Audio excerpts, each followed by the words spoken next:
38 বছর বয়সে প্রেম ভেঙেছিল লোপামুদ্রার। সঙ্গীত শিল্পী লোপামুদ্রার জীবনের অজানা গল্প জান। 38 বছর বয়সে প্রেম দাগা খেয়েছেন গায়িকা লোপামুদ্রা মিত্র।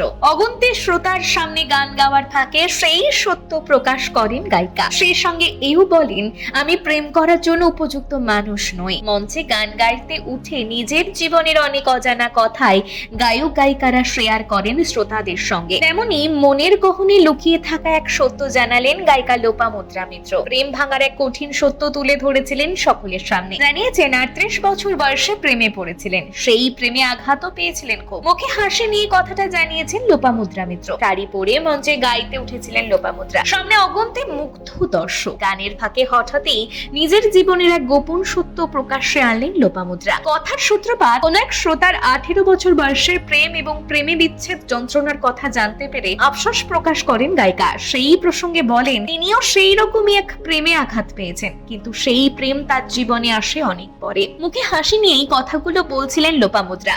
তিনি বলেছিলেন, আমার একটা ধেড়ে বয়সে প্রেম হয়েছিল জানেন, তখন আমার 38 বছর বয়স। একটা প্রেম এসেছিল জীবনে, কিন্তু সেই প্রেমে আমি দাগাও খেয়েছি। আমার মনে হয় প্রেম করার জন্য উপযুক্ত পাত্রী আমি নই। এই লোপামুদ্রার কণ্ঠেই ফুটে উঠেছে অসংখ্য প্রেম বিচ্ছেদ বিরহের গান। জয় গোস্বামীর কবিতা মালতীবালা বালিকা বিদ্যালয়ের মিউজিক ভার্সন বেনি মাধব শোনেননি এমন বাঙালিও খুঁজে পাওয়া কঠিন। উল্লেখ্য, লোপামুদ্রা মিত্র সুখে দাম্পত্য জীবন কাটাচ্ছেন তার সঙ্গীত পরিচালক স্বামী জয় সরকারের সঙ্গে। এই সঙ্গীত শিল্পীকে কারা কারা পছন্দ করেন অবশ্যই কমেন্টে জানাতে ভুলবেন না।